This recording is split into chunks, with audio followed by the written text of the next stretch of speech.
Welcome to another conversation about the future of transport with myself, Dahi the Butler from Park Office. So today we have a really interesting topic, transport demand management. So I'm sure for a lot of people in America that they've potentially come across this term, but elsewhere in the world it's something that's fairly new. And I'm going to be honest, it's something that was new to me. And we were working kind of probably for around a year developing Park Office, and we tried to describe it to people in client companies as commuting software and transport software, mobility software, and there didn't really seem to be a catch-all kind of industry or area which was encapsulating, solutions like us and e-bikes and I suppose carpooling and other kind of mobility softwares, until we actually started to grow into the kind of West Coast American market, and we started to see this term coming up again and again of TDM or transport demand management. And so what we're going to do today is we're really going to dig down into what is a rapidly growing segment and sector in the US, which is doing really interesting things in the areas of kind of mobility and transport, and hopefully give people an understanding of how this kind of space works and potentially how it's going to be applied all across the world as we move forward. So I'm delighted to have three leaders in the space with us today to discuss what is TDM and how we can look to kind of bring it global. So I might throw around and let everyone introduce themselves, starting with yourself, Linsey. Awesome. Well, welcome. Thank you. I'm Linsey Burch. I work with Wells & Associates. We are based in Northern Virginia, just right outside of DC. A lot of the work that we work on is in the realm of residential, office, hotel, mixed use developments. And what we do with those properties is, we have a lot of new developments that have skyscraper type of developments that need to work with the county to meet a certain trip reduction goal. And they hire us to assist them and their residents with finding alternative options for getting to and from the property. So with that, we are in the process of working on individualized programs for each of these sites to really push the use of alternative transportation options for these developments. Great. Ross, do you want to give a little bit of your own background? Sure. Thanks for having me. And I'll just echo that it's not the most intuitive industry. I honestly, this is my second career, I guess, after undergrad and going back to graduate school. Once I learned about urban planning and had moved to New Orleans, long story short, and without a car, bought a bicycle, and here I am as a TDM, Transportation Demand Management professional. I've worked in the Portland, Oregon area on the west coast of the US, and now I'm in the Seattle, Puget Sound region. In both markets, I've actually worked in kind of suburban areas outside the city cores, and that's been interesting for transportation demand management, especially working primarily with large businesses. There's laws in both Oregon and Washington state and other states as well in America that require some TDM practices to be in place. And so most of my career so far has been working as what we'd call a program implementer, working on kind of tactics to reduce commute drive-alone trips to work sites. So interesting time right now, especially also during the pandemic, where I guess for now we've solved it with telework as we're all still working out of our homes. But it'll be really interesting, and I think we've got a lot of work to do for when we do, quote unquote, return to normal. Behavior change is actually a really big piece of the industry too, and we don't want people to form drive-alone habits again after this. So that will be something that maybe we'll get into. Thanks. Sure. And Alex? Yeah, thank you. Howdy, everyone. I appreciate taking the time today. My name is Alex Gibson. I'm out of Chapel Hill, North Carolina, and I work for a company called Transloc. We're a wholly owned subsidiary of Ford Motor Company. We have people all over the United States. And really our core business, our bread and butter, software, hardware, and services to make it easier for people to manage transportation systems. So more specifically, it's folks like transportation agencies, public agencies in the United States, public transit agencies who take public tax dollars and then help sort of run these public services. Colleges and universities who are trying to more effectively get students to and from their classes and where they live. And then a lot of airports and other private entities like corporate campuses who are trying to, as Ross mentioned, figure out how to just better move people around communities, get them to work, get them to where they live, get them to where they play, and do that as effectively as possible. That is our core business at Transloc. Cool. So, Linsey, I might just kick off then with a couple of questions. So, I suppose in your average corporate, if you were to ask your average kind of corporate CEO tomorrow, what is transport demand management? What sort of answer would you get? Yeah, so I'd definitely say that it is TDM policies and strategies aimed at reducing single occupancy vehicles in the form of encouraging the use of carpool, public transportation, biking, walking, those type of items. Okay, and then from your experience, Alex, where does it tend to live within a company? Is it, a standalone section, or is it an add-on in HR or facilities, or where does it live? Yeah, good question. I think part of the challenge that we see is there's not necessarily one very well-defined owner. So for example, there's not a single group within any organization like HR operations across the board who handle this. Ultimately, I think it's decided on by the company and sort of how their needs look. So to be more specific, take someone like Google or a Facebook, very large company. They own their corporate campus. They have a bunch of buildings. It makes a lot of sense for them to invest in an actual division, maybe a person to manage this. Whereas a smaller company, maybe they lease space, don't have as many people. It's probably a part of someone's larger job. In my experience, generally someone in HR, but it's definitely not an area of focus for them. Cool. And then what would be the kind of key stakeholders, Ross, within a transport demand management program? So, you've all touched upon, I suppose, obviously, there's local government, there's corporates, I'm sure there's vendors. Like, what does that kind of stakeholder map look like?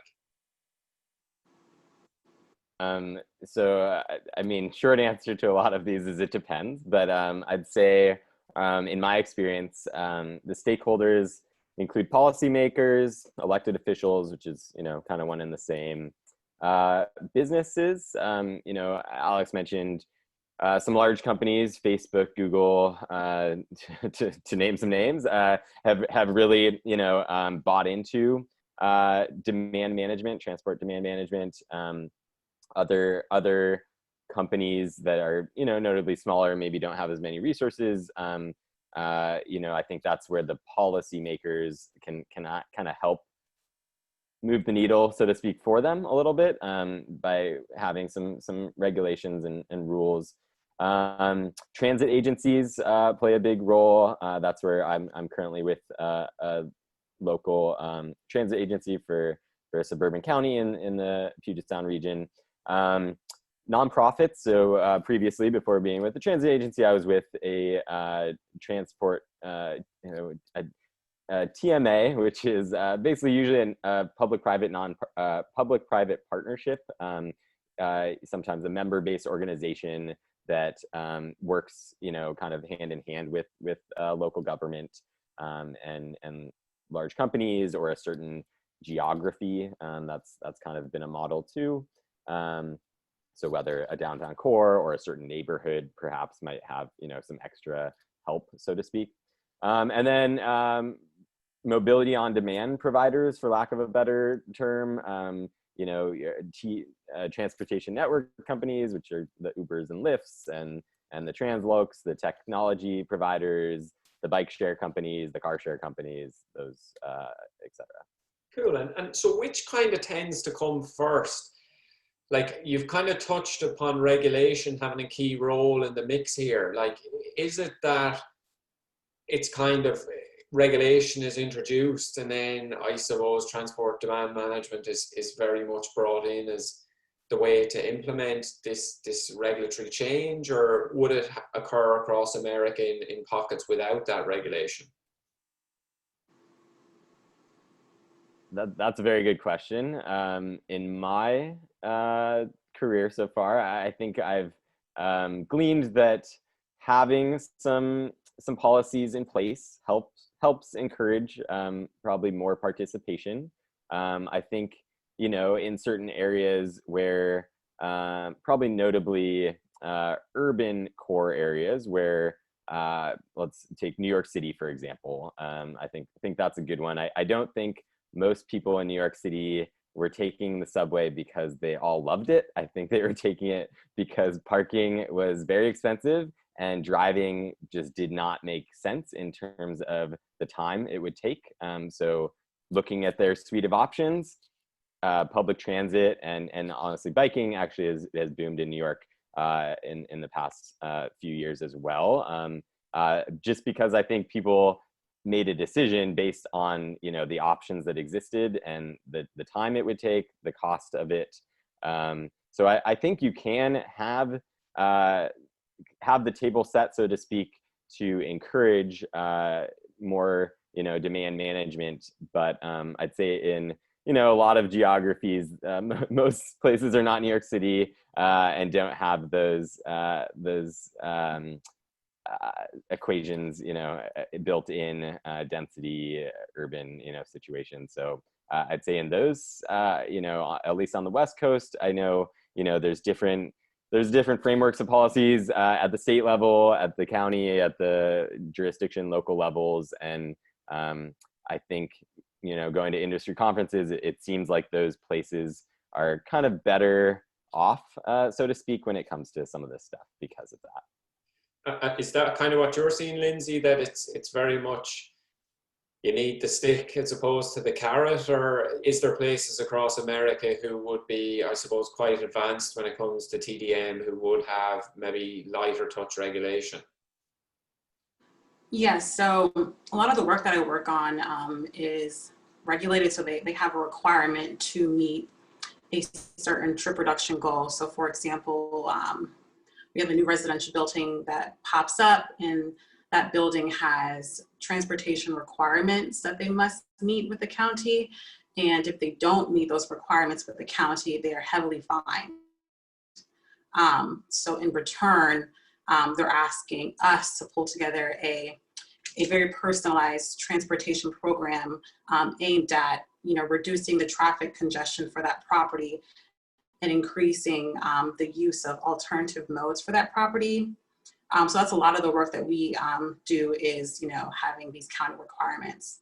Now we have worked on projects where we're more so pushing transportation demand management as an amenity. As far as office buildings having, you know, the amenity of a transportation concierge on site available to assist employees with, you know, traveling to and from, you know, being able to create carpool groups based off of, you know, where one lives and then working at the same office site. So those are just a few examples. Cool. So I find that kind of concept of kind of agreeing quotas with the local government to be kind of fascinating. Alex, in practice, how does that kind of work? Like, is it I sit down every 6 months with the local government and I have to prove to them that only 10,000 car trips have been taken to my office, or how does that play out?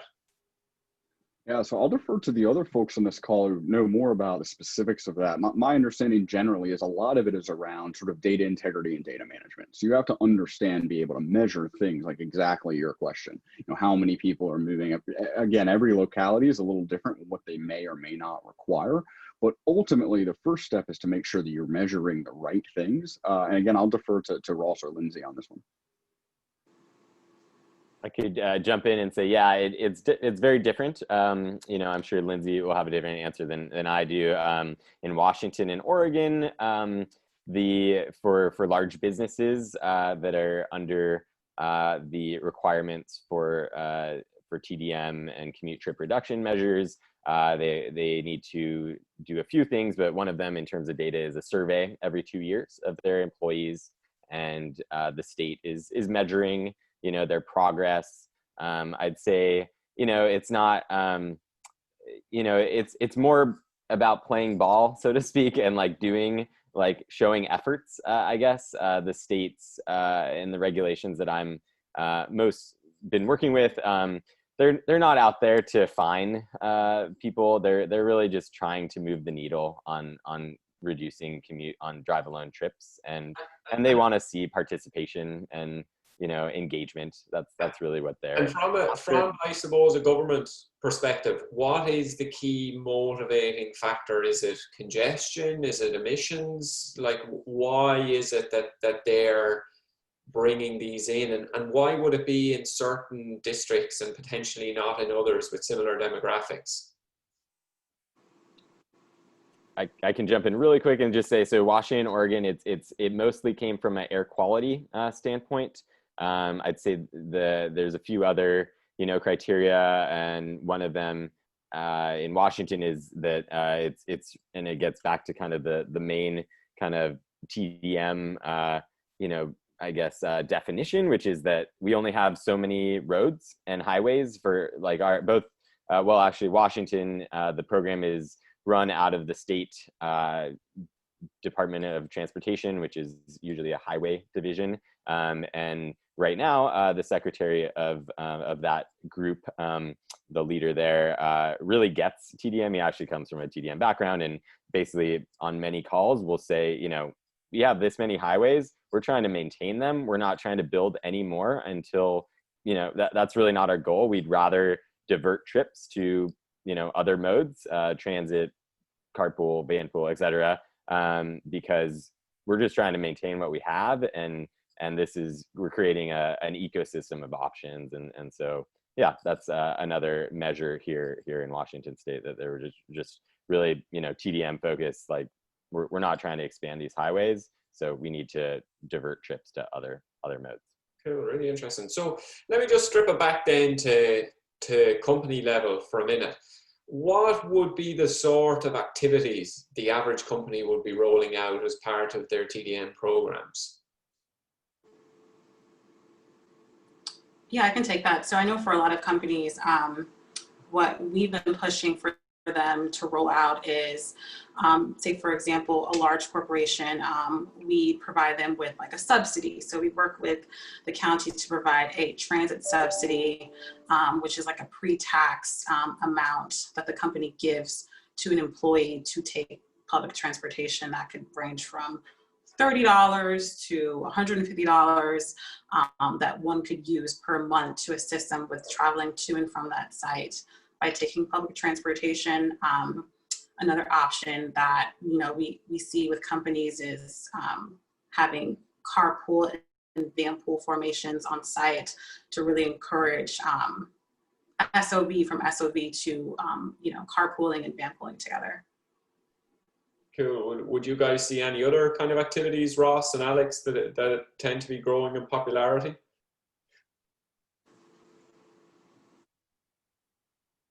Really the mix, like you said, I think earlier, of carrots and sticks, if you will, incentives and disincentives. Most of my work is in the carrots, in the incentives, as I think Linsey kind of, it sounds like, as well. We can tell companies that they should price parking daily and have some more of those disincentives that really motivate that make the incentives kind of fly, if you will. But in the geographies I'm working in suburban areas, it's a hard sell. They're used to kind of more free and abundant parking, unfortunately, at the moment. So certainly in the realm of promoting the options that exist, trying to get them to have transit passes for their employees. That's a really big one. Actually, in the Seattle region, the transit agencies have gotten together and offer a pretty great deal for subsidized transit passes. So that's a big one that we work towards in this area. And then, yeah, like Linsey said, carpool, vanpool promotions, bike walk, and we think of other, kind of, we try to, there's a number of different incentives depending on the month. We have got bike month in May, we've got Ride Transit Month, June, et cetera, et cetera. And so we heavily push on those sorts of things and add, you know, whatever we can with the resources we have, or encourage our work sites to, you know, promote those and do what they can. I mentioned earlier at the top of the call, we're definitely aware of and trying to work in behavior change and, you know, tactics. There's been some really good research and movements. A couple of groups, universities, Duke and Harvard come to mind, that have some researchers that have been doing a lot around like the stages of change theory, individualized marketing, and kind of studying these things and seeing what we can adapt from other sectors. I think the public health and like, you know, trying to get people to stop smoking, there's actually, you know, a ton of stuff around that. And how can we adapt that to transportation options and getting someone to change a drive alone habit into, you know, using transit or a carpool, for example. Yeah, no, really interesting stuff. And so, Alex, I might jump to you, just the last couple of questions. How is kind of TDM growing in the States at the moment? Is it kind of slow and steady? Is it rapid, or you know, from, as I mentioned at the top, you know, is it a kind of West Coast predominantly, or does it really depend where there's urban densities? Yeah, I think you hit it on the head. It really depends on where there's urban densities, but also, as one of the other folks mentioned, like sort of the incentive or desire to make something happen. So you see, as you mentioned, a lot of places, maybe let's say more liberal areas in the West Coast, California, for example, where there just are going to be more policy measures that are approved, right? So United States, a lot of times you'll have a ballot measure where basically they ask people the question, okay, do you want your taxes to go up in order to provide this government service? Sometimes, and many times, that government service is an investment in transportation infrastructure. Now, not all transportation infrastructure is TDM, and you could argue that much of TDM is in fact not infrastructure. Although one of the good pieces of news is somewhere around 75 to 80% of all transit ballot initiatives in the United States pass, meaning overwhelmingly across the United States, people want to invest in better transportation systems, and that includes TDM. And that's been the case for the last 60 years, and we are seeing even the results come in over the last 24 hours that a number of the newer transit ballot initiatives across the United States were passed as well. So things are looking up from the perspective of where money is going, and that does include TDM. Great. And then I suppose final question, which I'll kind of throw out to everyone really, is if you are a company outside of the States who's never heard of kind of TDM before, maybe you are doing some of the initiatives, but you've kind of been calling it something else. Like, what advice would you give to people who are looking, I suppose, to get ahead of the future and to really become early movers in inevitably what's going to become a global phenomenon?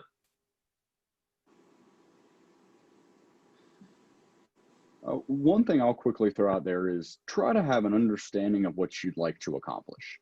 Every person is different, every company is different, every locality is different. So, you asked a question earlier, like, why are companies doing this? Why are people making these decisions? I think that's ultimately got to be the first question that a company or an individual asks before doing something like this. What is it we're trying to accomplish? And therefore, how much are we willing to invest in making that outcome happen? Cool. Linsey or Ross, something to add on that? Yeah, I definitely agree with having a goal set first to understand, what you guys are looking to accomplish. And then also, just really checking out success stories. All three of us have successes in TDM. So definitely like reaching out to the professionals that have done it, whether it be regulated markets or unregulated markets, and really just connecting with the thought leaders in TDM and seeing how we can assist folks that are looking to incorporate these policies moving forward. Cool. Ross, any final words to add? Sure. I'd say, I think the question was about companies, why should they care? I think a big one that we're seeing is recruitment and retention of talent. That increasingly out here, at least, it's kind of a given that companies, that they will get a fully subsidized transit pass. So that's kind of a pretty great baseline that we've got going. And it's just, creating happy employees that are less stressed, that aren't, the traffic has gotten really bad out in the Seattle region, but also the Bay Area, New York, et cetera, out here. And, you know, those major metros, like having your company say that you're invested in your employees' wellness. And part of that is, you know, to say, take the train on us, you know, you can, you know, relax, you can check your email, you know, whatever, like, but I'd say that's a big one.